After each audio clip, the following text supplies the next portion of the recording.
people know, we had a large conference in Rio Rico, Arizona, a couple of weeks ago, and during the first day of that conference, I released to the conference and then on the Internet the special presidential briefing for President Barack Obama that we were asked to put together shortly after he became president.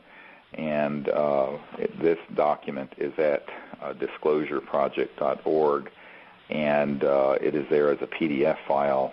Then you can read the entirety of the summary. And I'm going to go through some parts of it. I wanted to explain to people sort of how this came to be, and then we're going to go into some of the history of the Disclosure Project, which, as you all know, has launched the worldwide disclosure movement that's going on in every country, as well as the exopolitics movement. And I wanted to give people some deep background, but also connect the dots as to how that has brought us to this juncture, where we have this new president, where we're trying to get some forward momentum on ending the secrecy related to advanced energy and propulsion systems, the extraterrestrial presence, and the entire UFO subject. So, I guess to start with this, to start way back, I want to give some people some deep background that's in my book, Hidden Truth, Forbidden Knowledge. It's sort of an autobiography that I wrote a couple of years ago about this, and it's you can get that at disclosureproject.org. And I described this series of events that happened, and Ted will pick up in a minute here. But if we start this, back in 1990, I founded the Center for the Study of Extraterrestrial Intelligence, or CSETI, C-S-E-T-I, .org, and we started it as an effort to initiate a bilateral or multilateral diplomatic contact between humans and these interstellar civilizations that are visiting the planet, and through the Close Encounters of the Fifth Kind initiative, which is when we train people to, and a number of protocols, which we've discussed before on this show, to go out and make contact as sort of a prototype for diplomatic contact and initiative. And by 1992, we had a number of astonishing contact events, which are actually documented in the new book that was just released at this Rio Rico conference called Contact, Countdown to Transformation. And it has with it a DVD that has the images and the tones of the contact events that we've been having for the last 18 years or so. And you can order that also at disclosureproject.org. Now, what's interesting is that as soon as we began that project, we began having contact in Florida near Pensacola, in Mexico, in England, where we had fully materialized craft appearing in the sky and hovering right above the ground, making contact with us. And I was approached then at that point by the former head of Army Intelligence and some other people who were rather concerned that we had figured out the Rosetta Stone of contact, and that they were protocols that did work and that were effective and were resulting in mass witness events. For example, in Florida in the spring of 1992, and the videotape of this is on this DVD that you get for free with this new book that came out, we had 4 of these extraterrestrial vehicles appear in the sky, signaling to us, witnessed by about 50 people on the ground or at the beach where we were. And there were at least 3 Air Force officers and pilots who were there. And it was filmed also by people, ended up on the front page of the Pensacola paper the next day. So this began to get some real attention. And then in 1993, these continued, these sort of contacts, and we had some astonishing events happen over by the large volcano in Mexico, Popocatépetl, and we had that event resulted in a massive triangular craft that came very close to us, and on it went. Well, by 1993 in the summer, and this would be July of 93, after we'd had multiple events, including the 1992 near landing in Alton Barnes, England, where a 100-foot diameter disc craft hovered right about 10 feet above the ground in a field where we had made contact. I was concerned that our ability to make this sort of contact was proceeding, but that the governments of the world and the public in general were not informed properly on the subject, nor was there any official governmental corollary for this diplomatic contact. The State Department wasn't doing anything, the United Nations wasn't, and nor was any other foreign ministry around the world. And that we felt that it was time for this information to be provided to the government and to encourage them to step out ahead of this and end the secrecy and begin disclosing this information to the public and making contact openly with these extraterrestrial civilizations. One of the reasons we wanted to do this, and this was on the advice of our military advisor, who I prefer not to name, but he felt that the military, who were watching what we were doing, and which we knew they were at that point, could interfere with these events, and that we needed to, as he would word it in sort of military jargon, deconflict agendas so that we could proceed without any problems. And so we had a meeting here in Virginia. I was living in North Carolina at the time, and we actually ended up meeting right there near the Monroe Institute in Virginia, where I live very close to that facility now. And there were, I guess maybe 10 or 12 people that we gathered there, including my military advisor and some people who worked for the State Department and some other people who had government connections. And it was decided that we should launch an initiative to brief people within the government and to encourage disclosure and to end the secrecy, and also to encourage official contact, because we were doing this, of course, as a citizens' diplomacy effort. Well, by 1993, when we had decided to do this, we were getting a lot of contacts of people who were following this. As it turned out, a man who was very good friends with the new president, the Clinton CIA director, Jim Woolsey, a man who was very good friends with Jim Woolsey, was following our work, and had actually written a manual for the military on sort of wild cards of futuristic things that might happen in the future. And one of them was that a group of people, civilians, made contact with an ET civilization on a beach in Florida. And he was basing it on what had happened with our group in 1992 down near Pensacola, Florida, on the Gulf Coast of Florida. And this actually went all through the Department of Defense and was written up under contract by them as sort of something they should have a heads up on. It turns out I did not know this was being done. This was being done without my knowledge.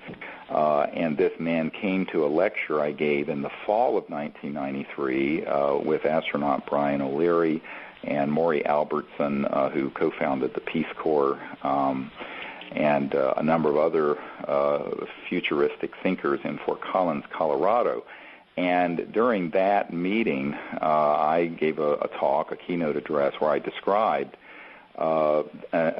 this initiative to take our CSETI contact, a diplomatic contact program, and begin to brief governments of the world and to encourage them to end the secrecy and to make open contact and to bring out this information to the public. So that was in the fall of 1993. Well, as it turned out, this man who was friends with the CIA director came up to me after this talk and said, well, Dr. Greer, I think you're right. It is time for this to happen, and I want to help you, and I feel that God wants me to help you. And he was very sincere about this. He says, and I know a few folks in Washington who I think can help with this. And I said, well, who would that be? He says, well, I'm friends with the new director of Central Intelligence of the CIA. And I said, well, that's a start. He said, well, would you be willing to come to Washington and brief the CIA director on this, because he and the president can't find out anything about this? And, of course, I was sort of stunned, and I said, certainly, set it up, and we'll make it happen. So between September and December of 1993, I proceeded back and forth. We looked at different dates and tried to deconflict my schedule as a full-time emergency doctor and a father of 4 children, young children at the time, and the schedule for the CIA director, and we came up that December 13th of 1993 we would meet with the CIA director, the cover story being a dinner party at this man's house who was our go-between. Now, prior to this, or around this time, this man, who was head of a D.C. area think tank, and I settled on the name Project Starlight, and that was the initial name for the Disclosure Project in the early days in 1993. And actually, if you look, the Associated Press reported earlier this year that from the Clinton Library they had released some documents concerning Project Starlight, briefing the White House and the Clinton administration on the UFO subject, and that's a matter of public record, and you can go Google that and look it up. Now, what's interesting is at this point, I ended up getting a FedEx letter from this friend of the CIA director, Jim Woolsey, that said very clearly in writing that I would be the first person to brief this administration and the CIA director on this subject. And I thought this was sheer fantasy, if not a prevarication designed to just basically have them find out as an intelligence gathering operation what I was doing. And I didn't really believe that at that time. I was naive about this. I didn't believe that the president and the CIA director would be denied access to the so-called majestic programs, the classified operation dealing with this subject. And so I had to go through quite a steep learning curve myself, which you have all heard me speak about since then, and which is outlined very detailed in this book, Hidden Truth, Forbidden Knowledge, which is sort of my autobiography on this issue. Now, during this same period, in the fall of 1993, a couple of other interesting things happened. I was invited to Lawrence Rockefeller's ranch, the JY Ranch out in the Tetons, to meet with a whole lot of intelligence people and other people in the UFO community to discuss these issues. And that's when I announced to them that we were doing this initiative. And, of course, you could have heard a pin drop at this meeting at the Rockefeller Ranch when we were putting this together. And another event that happened around this same time is that friends of the Secretary General of the United Nations at the time surfaced and wanted me to provide information to them. And this is Boutros Boutros-Ghali at the time, was the UN Secretary General. And so the network just kept growing and growing and growing. The genesis of it, this is what everyone needs to understand, was contact. They knew, and they knew it because we had the video evidence and 50 witnesses in Florida, but also at these other events. They knew that we had figured out the Rosetta Stone of how to make open contact with these extraterrestrial civilizations. That's what gave rise to the Disclosure Project. A lot of people don't realize that. I want to be very clear on this. And it was taken extremely seriously within these senior circles. It gets laughed at in some circles and sort of the puffery of the UFO subculture. But in reality, within very high circles of the U.S. government, intelligence community, and political sphere, as well as the international political community at the UN and elsewhere, this was taken extremely seriously and with great interest. Now, what ended up happening, of course, is it's all history now. This meeting with the CIA director lasted almost 3 hours, and I found out, in fact, he was being denied access to these projects and was devastated, almost in tears over it, that the president and he had tried to get access to these UFO-related programs, and they knew they existed. They didn't doubt they existed at all, but they didn't have access.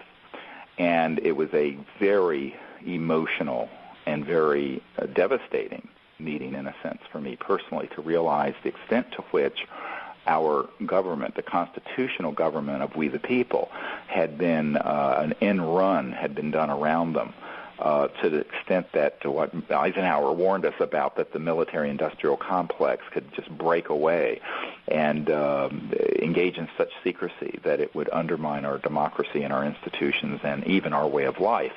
And as Eisenhower said that, his words were very accurate. So what ended up happening as a consequence of this is that we began to put together big assessments for, very thorough research documents and what we call the best available evidence for the president, the National Security Advisor, Tony Lake, his science advisor, and a number of other, Jack Gibbons, and a number of other people in the Clinton administration, and the Rockefeller, Lawrence Rockefeller, became involved also in helping to get this information to the Clintons.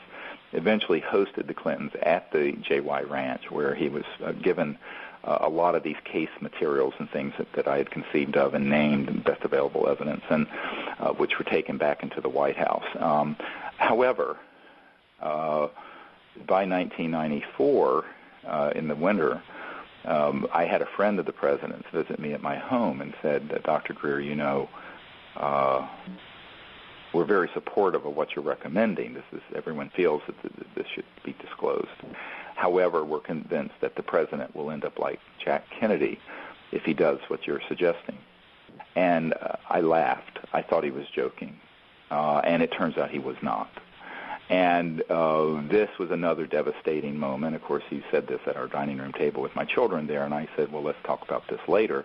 But it turned out that there was serious concern that some rogue element would actually assassinate the president if he tried to take on their policy of global secrecy on this issue. Because if the issue is disclosed, people are going to say, well, how are these UFOs moving silently around our atmosphere? And when that is asked, it'll be answered. When it's answered, it'll be the end of oil and gas and coal and nuclear power and central utilities. And boom, there just went $600 trillion in commodities and assets.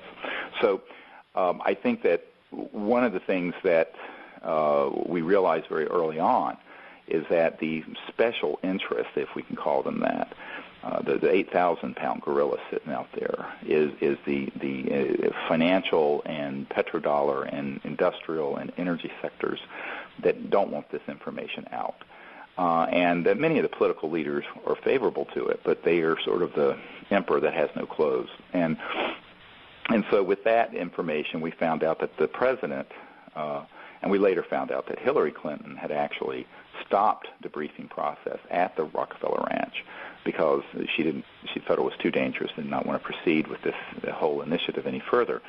Now, this then led to, by 1997, going forward a few years. Now, there's a lot of information I'm leaving out, but it'd take hours for me to go through all the details of this.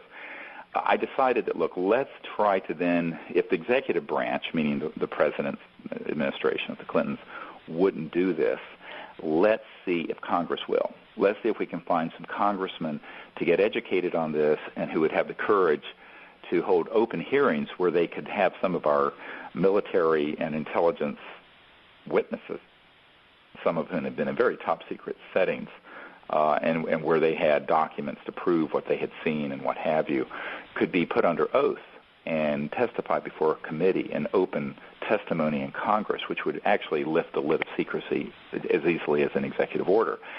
So in 1997, April of 97, we decided to have an event in Washington where we would gather together congressional committee members and members of Congress, as well as people from the Vice President Al Gore's office and the President's office and the Department of Defense, to do a briefing in Washington, where we would have, I think it was about a dozen of these military witnesses, as well as astronaut Ed Mitchell and a few other people, to testify to the reality of the matter and to give their testimony and to encourage these hearings. And this was a private, closed meeting at the Westin Hotel in Georgetown that we founded or initiated, and actually one of the invited guests was Dr. Ted Loder, who's on the phone now with me. And Ted, I know it's interesting for you to tell your story of how you came to get involved in all this. Okay, well, very briefly, you've done all the background. My involvement started as a child, basically being very interested in these issues, but never having anybody give me the clue that things were really real and people were really, really seeing things. It wasn't until my cousin, Brigadier General Stephen Lovkin, who was one of our witnesses, told me about the reality of this stuff in December of '96. And he told me he was going to be at a briefing in Washington, D.C., the one Dr. Greer just mentioned. And I said, boy, I want to come to that. And so I ended up calling Dr. Greer and introducing myself out of the blue. and said, I want to come to this meeting. My cousin's going to be one of the witnesses, and I understand this is real, and I'm very excited about hearing this stuff. And he said, that's impossible. It's a closed briefing for the members of Congress and the various folks that Dr. Greer just mentioned. And I said, well, what if the governor of New Hampshire appointed me as I came as her official representative? The governor at the time was Governor Gene Shaheen, who's now our senator, our junior senator from New Hampshire, Democrat. And he said, well, that would be fine because I'd be representing an official government person. And so I contacted then Governor Shaheen, and after several months now of... senator, by the way. Pardon, yes, who's now our senator. But anyway, I contacted her, and I said, I'd have some very interesting information to share with you, and I'd like to go to this meeting in D.C. And after a couple of months of briefing her staff and getting materials from Dr. Greer to give them and back and forthing, she finally appointed me. I have an official letter on her letterhead appointing me as her representative in Washington, D.C., and lo and behold, I went to the meeting, and it was my first chance to really meet Edgar Mitchell, as well as a group of the witnesses, and really learn firsthand what was going on. It was incredibly exciting for me, and I've been involved heavily ever since. Once you've actually met people who have the bona fides and who have been either in the military or government at high levels with access to information, talking about the reality of this, there's no going back. You now understand and get it, and then the issue is to figure out what to do with that information, how to share it, and how to move forward in terms of making it more open and public. And that's what I've been working on for the last 12 or so years. Right, and Ted's been an indispensable part of the team and has stepped into this role very courageously, and I thank him for it.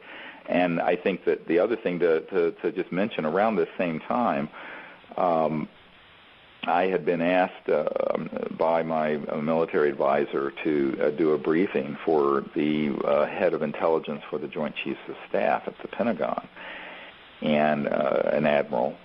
And the day after these meetings that we had with members of Congress, I had that meeting, and I took a couple of these witnesses, including Mr. Lovkin and astronaut Ed Mitchell, to the Pentagon, and we met with this Admiral Tom Wilson. And what was interesting is that prior to the meeting, I had sent the briefing materials that we had also put together for the President and for members of Congress and what have you, which included a secret National Reconnaissance Office document that I had acquired through contacts that I don't want to discuss, that outlined and listed the project code names and code numbers of some of these Majestic-related projects that were out at Nellis Air Force Base, the so-called Area 51 sector, but also in general. And it listed not only the names, but the project code numbers. And so I gave this document in advance of our meeting to the Admiral, who looked into it and ended up getting hold of one of the very top-secret compartmented operations and was told that basically after he called and said, look, I'm the head of intelligence joint staff and I'm Admiral so-and-so, and they said, yes, we know who you are. And he says, well, I'd like to be read into this project, which means kind of being briefed on it. And they said, well, sir, you don't have a need to know. And this to the guy who's the head of intelligence for the Joint Chiefs of Staff of the Department of Defense. And he said, well, God damn it, if I don't have a need to know, who does? And they said, sir, we will not discuss this with you further. Click, and they cut the line and blocked it and would not give him any information. So by the time astronaut Ed Mitchell and I and some other people got to this meeting, you can imagine how shaken this admiral was.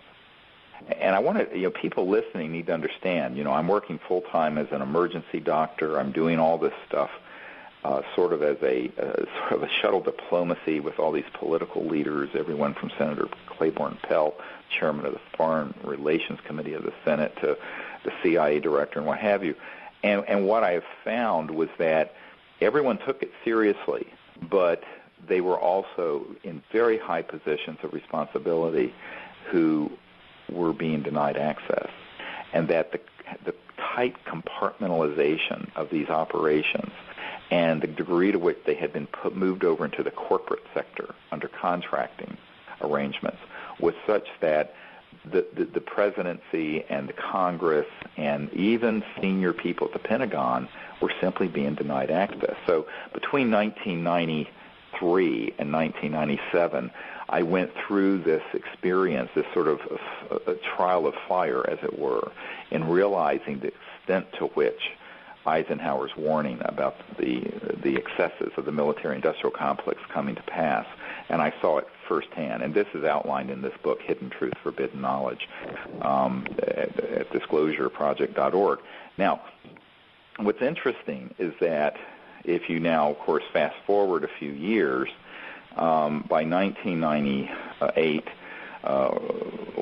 one year, I had concluded that neither the Congress nor that administration, the Clinton administration, which of course was in office till January of 2001, was going to do anything about this. That even Congressman Dan Burton, who was chairman of the powerful House Government Reform and Oversight Committee, who was at the briefing and who I met, that we put together for Congress in '97, that Dr. Loder attended, said he wanted everything we had on the matter, and he was extremely interested, but he didn't want to take action because he was going to have to take on too many powerful interests.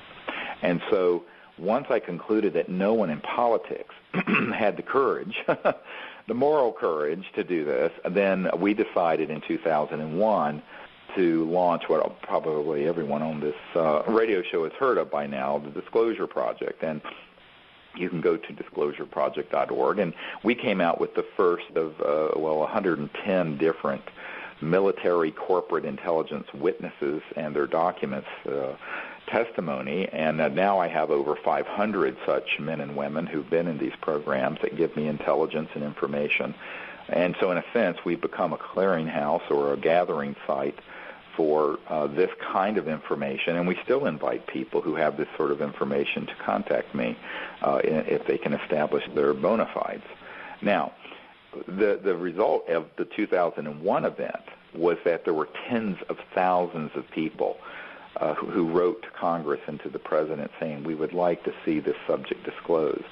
And then on September 11th of 2001, everyone knows what happened on 9/11, that diverted everyone's attention away from this issue onto these global terrorism issues. So, however, during this period with the National Press Club event we did in 2001, and by the way, you can see some of this online, but you can also get the entire DVD of the witnesses speaking to the world at the National Press Club. This was eventually seen by around 1 billion people worldwide. And so it was such a threat to the status quo that the first hour of that National Press Club event was externally, electronically jammed. This confirmed to me by the president of the hosting company at the National Press Club that was hosting the worldwide web internet broadcast of the press conference. And it was, for a whole first hour of it, it was delayed and stopped. And there are a lot of stories that I go into this book, Hidden Truth, Forbidden Knowledge, about this. But the point is that it had a huge effect, and it launched what is now, 8 years later, the global effort for disclosure and exopolitics and ending secrecy.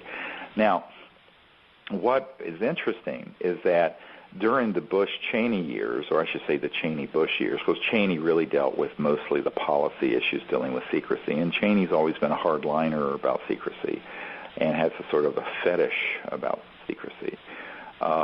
We knew there was not much chance to have the executive branch, meaning the White House, the administration, the Bush administration, do anything about this.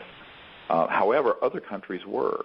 And we started seeing an opening up between 1999 and now at the Vatican. I had meetings at the Vatican with senior officials. Last year, the Vatican came out with a statement talking about extraterrestrial life. Same thing with meetings I had with people in Europe And now we're seeing the Danish government, the French government releasing 100,000 pages of previously classified documents from their space agency, the governments of Chile and Brazil and other countries, all releasing documents and all calling for more openness and transparency on the issue.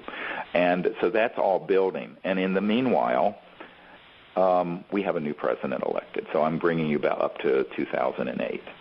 And so one of the things that happened in 2008 was the election of Barack Obama to the presidency. And actually, we were out at Joshua Tree National Park, where we are getting ready to hold a week-long expedition out under the stars, again, in about starting on Sunday, actually.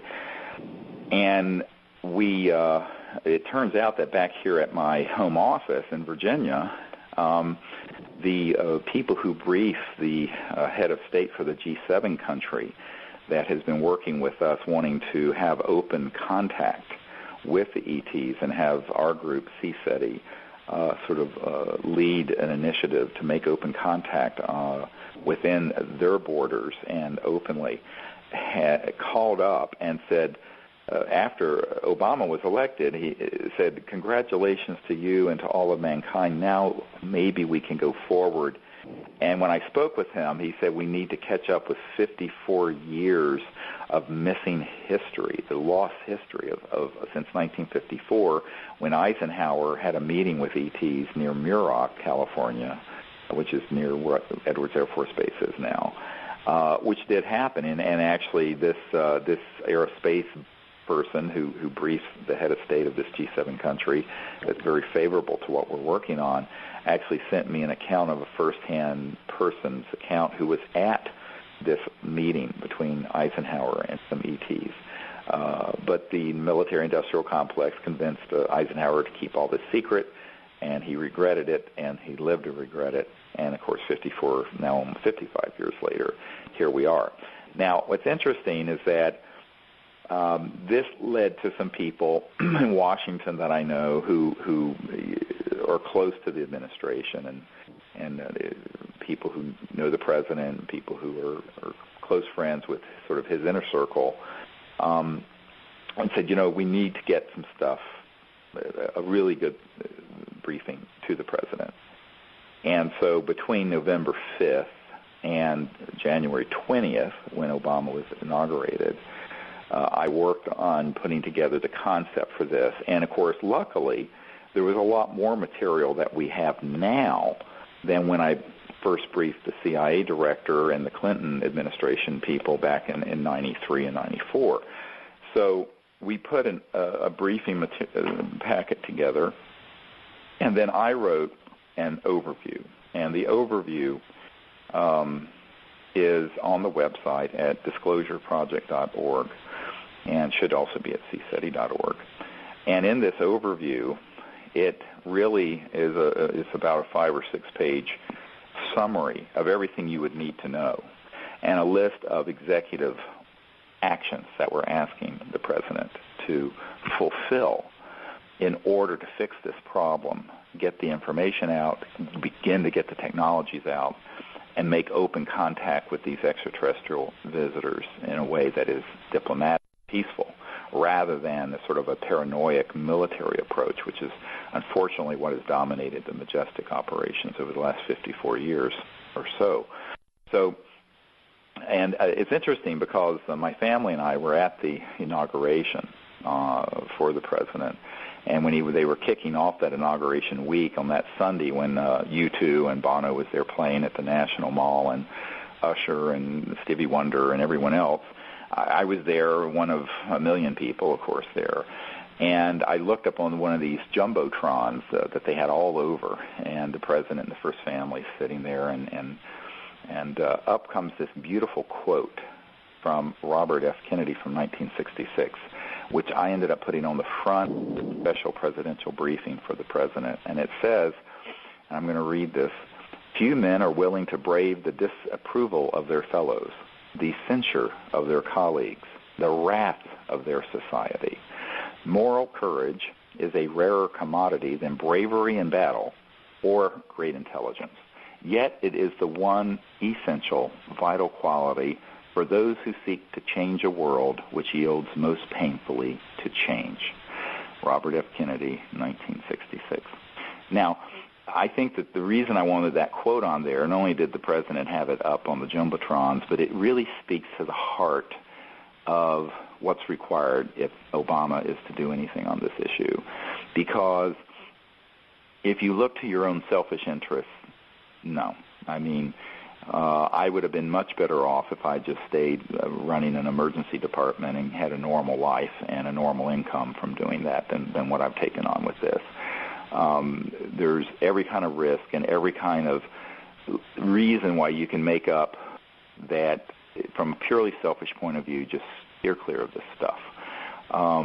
You can also then look at all the special interests that would be upset that you brought this out. I mean, imagine you've got $500 or $600 trillion in derivatives and commodities and futures assets for oil and gas and coal and utilities and all this, dealing with fossil fuels and the status quo of what's destroying the biosphere and keeping the world enslaved in this macroeconomic system that requires that 80% of the public, the world, be in poverty.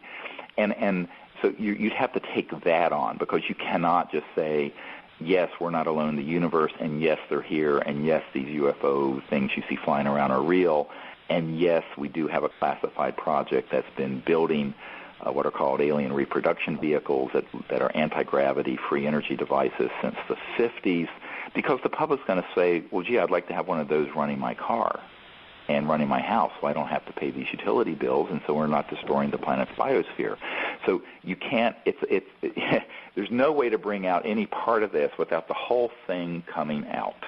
And that is then where you have to have the moral courage to stand up to all the people who are actually pimping for this majestic coalition that are in favor of secrecy. They don't want to rock the boat. They don't want the truth out. And that's where we are today. And that's why when I released this, and it was with some trepidation that I released this. Believe me, this was not a easy decision to release this summary. Now, I have to point out that the summary itself, which is 6 pages, is just my overview and the recommendations of action for the president. The actual briefing document is thousands of pages and DVDs full of material and witness testimony and government documents and all of that. That we have not released yet because it's just a production to get it out there. Some of it, however, is in the DVDs that we already have at disclosureproject.org, and the 2-hour DVD of the witnesses' testimony has a briefing document that Dr. Loder worked on that actually has many of these documents and information in there as part of the DVD, and I encourage people to get that. In fact, that's if I can butt in a second, that's almost 500 pages of information, and it's very rich with information. Yeah, it's almost 500 pages on the DVD, in addition to the 2 hours of all the testimony of these top-secret military whistleblowers and witnesses. So it's all out there, and you can order it at disclosureproject.org. I mean, so there's nothing being kept secret here, really. There's some new things we put in, and hopefully at some point we'll be able to get the free time, in my free time, to get that organized, to get out there. You know, it's not like we have an office building here full of staff helping us. This is pretty much a couple people operation here. But I think that what you have to understand is that this is now, all of you listening, need to go to disclosureproject.org, read the document, and then write to the president and write to your member of Congress and your 2 senators and ask them that they support disclosure. The reason I released this document is that people close to some senior members of the Congress, including the House Intelligence Committee chairman, and to the president, said that, you know, they need to hear from the public. They need to know that the public cares about this issue. And, you know, Obama was a community organizer in Chicago. This sort of input from the public is very important. And so I would ask that all of you, as soon as you finish listening to this show, go to disclosureproject.org, read this brief that I put together for the President, and also the cover letter that goes with it that lists the email and phone numbers for the White House and for Congress, and that you contact the President and encourage him to do the right thing and to have the moral courage to do the right thing, because there are other world leaders in these around the not just this one G7 country, but a number of places that are also wanting this to go forward. We're getting indications from a very senior contact in India, for example, that there's widespread support there, also in China, and all over the world. But the crown jewel of the secrecy, because this is where all the money is, the classified programs are, is the United States, to a lesser extent Great Britain and Canada. But the real crown jewel of all this is in the United States. And in this document, one of the things that we provided to the President was the same document I gave to this admiral who was head of intelligence for the Joint Chiefs of Staff, that lists the project code names and code numbers, that gives and also another updated document that I first created in the 1990s for Congressman Christopher Cox of Orange County, and where I'll be speaking, by the way. Any of you who are in Southern California, I'll be speaking on Friday in Costa Mesa. Information there is at disclosureproject.org and cseti.org, and doing a day-long workshop. We're going to go out at night and teach people how to do these contact protocols that launched this whole project back in the 90s. But Congressman Christopher Cox had been a congressman for that district in Orange County, and I met with him personally, and he asked me, what companies and where are these facilities? And no one had ever compiled a comprehensive list. So I did at that time, and now I've updated it for the President. And this includes the sub-facilities at Edwards and in Utah and Australia in Pine Gap and Nellis Air Force Base and the code-numbered subsections in Pahut Mesa and on and on and on. So all this information has been given to the President. He certainly can find out more from there, and if he needs more help, we've offered that help, because I have many witnesses who've been in these facilities, in the underground facilities, and worked on the projects. And one of the things that we asked the President to do, as many of you who follow the OrionProject.org, is to allow this very accomplished and ingenious scientist who was a year ago going to work with us to bring out at least an energy generation component or prototype, so that we could show that energy could be pulled out of the fabric of space-time around us and run, quote, free energy. Even if it's 100 watts of it, it would be enough to prove it. And he had agreed to put together a prototype like that, and then he was suddenly snatched out of his local command and dispatched all over the world, so he couldn't work with us. Big news, he's just surfaced, and he is now wanting to work with us again. So this is a huge story that's just happened in the last 72 hours or so. And we're hopeful that part of the reason that has happened is that there has been enough influence that's come around from this letter, because the letter that went to the President, and also I might add was given to the Secretary of Defense, Bob Gates, and the new CIA Director, Leon Panetta, and the Chairman of the House Intelligence Committee, Sylvester Reyes, and the Head of Homeland Security, Napolitano. These copies had the actual full information of who this scientist is, where his team is located, and the fact that they want to bring out these energy technologies with us, but we're being prevented from doing so, and that we were asking that the President and that the full power of the office of the President protect and permit this person to do so. All of a sudden, we get this phone call last week that this person is back and wanting to work with us. It's very exciting. and Ted might comment on. Well, I was just going to say, I was waiting for you to pause there for a second. It's incredibly exciting. We met with this gentleman a year ago in November, interestingly enough, and at that time he was ready to plow ahead with a proposal and some ideas and a budget and everything else ready to go. And literally within a few days to a week or so after we had made this decision with him, all sitting in a meeting for several days, he contacts us and said, I've been shipped abroad. I will not be able to contact you for almost a year and a half or a year and 16 months or so. And so that was it. There's nothing we could do. And to have him return within a year, basically, a much shorter time than we had expected, telling us that he's ready to work with us and that he's given it's strange how these things work, but people in that sort of status have people who sort of oversee what they do. Shall we say bosses? That's not the term that's used in the industry, but anyway, he said he's been given permission to go ahead and work with us on this technology. So this is very exciting. And it's fortuitous and perhaps not coincidental that this has happened right now. Well, I'm sure it's not coincidental. I think this letter had its effect. I think the public expressing their concern to the president has had its effect. And I think the fact that we were prepared to go public with this initial letter overview of the subject to the public that was released at the conference in Rio Rico just a couple weeks ago. 2 Saturdays ago, yeah. That had an enormous effect because it sort of gave a sort of warning that we're going to move forward with more information of not only how this is being kept secret, but what's been provided to the president. There has to be accountability.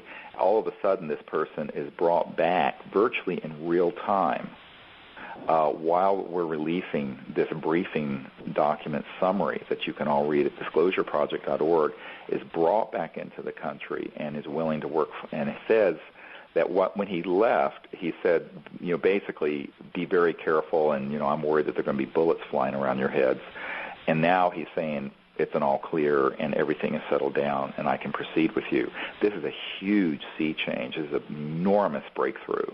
Exactly. And so people, if you have folks who know can help us fund this scientific R&D from this man and his team, this is a once-in-a-millennium opportunity to break the sort of death grip of secrecy on these really advanced energy and propulsion systems. And this man is probably our best shot we're going to have in our lifetime to get this stuff out. And you can go to theorionproject.org. That's the Orion Project, all one word, .org, and make a contribution so that we can adequately fund and support this research. We do not know the specifics of what he's going to propose, how much it's going to cost, the timeline. None of that is known yet. But please, those of you who can provide support and funding, do so. And those of you who have, an inclination to sit down in prayer and meditation and put light around this team, not only all of us, but this scientist who I am not at liberty to name, but you can sort of visualize him. He's a very brilliant man who works in a classified program that he's a civilian, but he cannot do anything without the people in his direct command permitting him to, and now they are saying go and do it. And whoever had been stopping him exactly a year ago, after we had this several days of meeting here at my farm in Virginia with the board of the Orion Project, have now stood down and backed off the suppression. And actually, he was brought back into the country about 5 months earlier than we thought, and is ready to go. So this is potentially a huge breakthrough. And I'd like to point out to people, I don't know if people thinking about this, see the irony in this whole thing. Our federal government right now is proclaiming to spend billions of dollars trying to solve, quote, the energy problem, supporting biofuels, clean coal, and we've all seen the information in the public press and what have you, and we're being told that the Obama's administration is extremely interested in solving this energy problem, supporting breakthrough energy technologies, et cetera, and yet here is a man who works for the government and is being prevented from using his skills and information and knowledge to help this cause when he's one of the most brilliant people in this area. So there's a certain irony here that the government, and that part of the reason is, of course, is that the government is not monolithic. It's many fiefdoms and fiefdoms, I should say, and separate groups working on with different agenda. Right. And so it's ironic that they have somebody in their midst, and there's probably many people like that who could solve the energy problem, quote, energy problem, very rapidly. Well, the irony is a couple things. One is the left hand often doesn't know the right hand even. Yes. And secondly, if they find out, someone will come in and flat out threaten people. And this gets to this moral courage issue again. Who has the moral courage to step out with science and technologies that would completely make redundant and unnecessary all the oil, all the coal, all the central utilities, all the nuclear power plants, all of this. This is not a trivial issue, and that is not the only reason why the UFO issue has been kept secret, but it's a big part of it because it's what runs the world. It's what runs the entire U.S. and industrialized economy.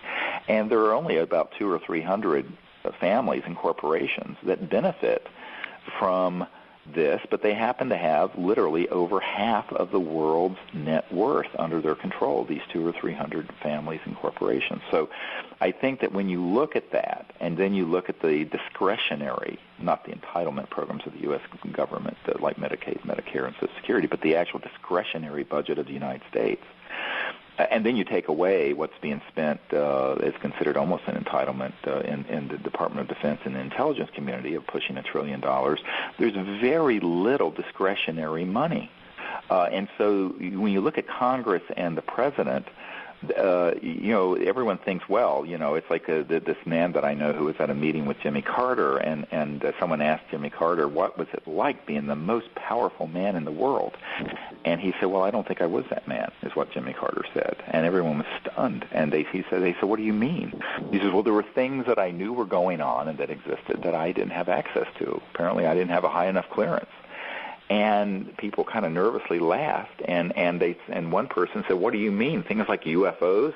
And he said, yes, that and more, of course referring to these energy things, I'm sure. And I think that what people have to understand is that there are things that the chief executive, the president can do, as well as Congress, but they need to hear from you. They need to know that you're concerned about these things, you comprehend them, and that you're going to kind of have their back morally and also politically to support them. And then we have to hope and pray they make the right choices. In the meanwhile, something is afoot that this brilliant scientist has been brought back into the States 5 months early and is willing to basically go forward exactly where we left off a year ago. In fact, it's almost talk about missing time to the day. It's almost 12 months to the day that he resurfaced and is now wanting to get this proposal to us. We're waiting to receive it and review it. And now, I tell people, there's no question that in order to put this team together he needs to do this really advanced physics and science, it's going to be several $100,000, and people need to be prepared to help support us in that effort. But I think this is going to be one of our best shots in moving forward, and I think that we'll keep you informed of how we're proceeding, but at least things are moving forward on something that had looked rather desperate after this man was yanked out of the country and threatened and basically was very, very worried about proceeding. Now he's very upbeat about proceeding and has an all clear. And I'm hoping that continues. We have to hope, and hope all of you will have that in your prayers and meditations for protection and that things stay on track. And also that we'll support the OrionProject.org to the extent you can financially. Because, ironically, the United States government is spending tens of billions of dollars on these so-called new energy things, but they're all, I hate to use the word fraudulent, but in the sense that on the one hand, you have people who are on the U.S. government taxpayer payroll who have the kind of knowledge this guy has, and that the taxpayers are funding the research that's going on at Lockheed Skunk Works and the Phantom Works and at these facilities all over the United States where we already have anti-gravity and free energy things moving around. And on the one hand, we're going around saying, gee, maybe we can blow up a few more mountaintops in Appalachia and pull coal out of the ground and then burn it more cleanly. I mean, it's a schizophrenic policy, energy policy. But it's because these really super secret programs are seldom under the control of the policymakers on Capitol Hill or in the White House. And we're trying to be the bridge to that. And one of the ways that you can help us be that bridge is to write to the president, remind him of this briefing, and encourage him to have the moral courage to do the right thing and take these actions. And it's not just supporting these energy initiatives. A part of some of the other things that are in here have to do with the formation of a international global initiative to make peaceful contact with these extraterrestrial civilizations. Also, the standing down of the weaponization of space to the extent that it is mostly used for targeting these extraterrestrial vehicles by classified projects, which is a tragic and really it creates an existential threat to humanity. We're also recommending that they prepare the international community for the release of these technologies and begin looking at their implications and what have you, and that they work very closely with other governments as well as various agencies to prepare for a true new energy economy and all the changes that would attend that. And by the way, one of the reasons why these things are so hard to achieve is that a man that I met with a couple of years ago at the University Club in Washington, right near the White House, is a man who'd worked very closely with the Bush administration on nuclear power issues and is an attorney and a Harvard attorney. And he said to me, whether someone's liberal or conservative or progressive or green or whatever, once they get into power, they govern conservatively. And what he meant by that was not normal conservative, but like conservative as in no change. We don't want things to change. Because if you have a major game changer like this, it's so much change to manage that it's easier not to deal with it. In other words, it's sort of an inertia. And there's a certain momentum for the status quo to continue. But the status quo is destroying the biosphere and impoverishing 80% of the world's population.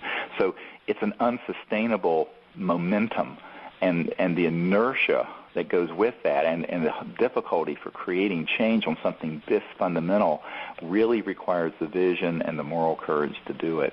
But they also need to hear from you. Those of you listening to the World Puja Network need to tell everyone on your email list, go listen to this interview with Dr. Greer and Dr. Loader, and then go to disclosureproject.org and read the brief and write to the president and write to the members of Congress and your two senators and say, look, we really do want action on this, and we're a constituent.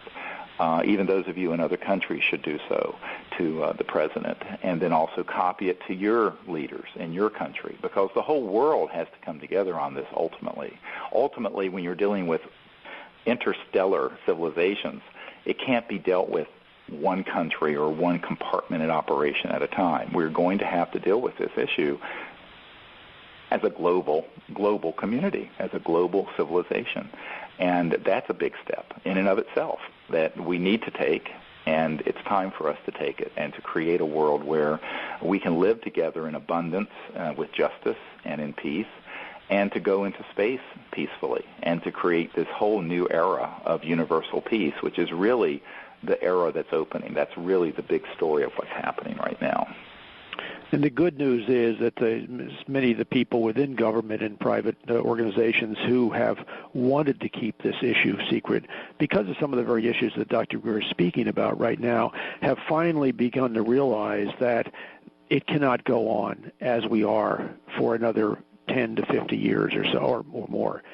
The civilization will crumble because we're in a non-sustainable issue. So we're getting support for this change from a lot of different sectors right now.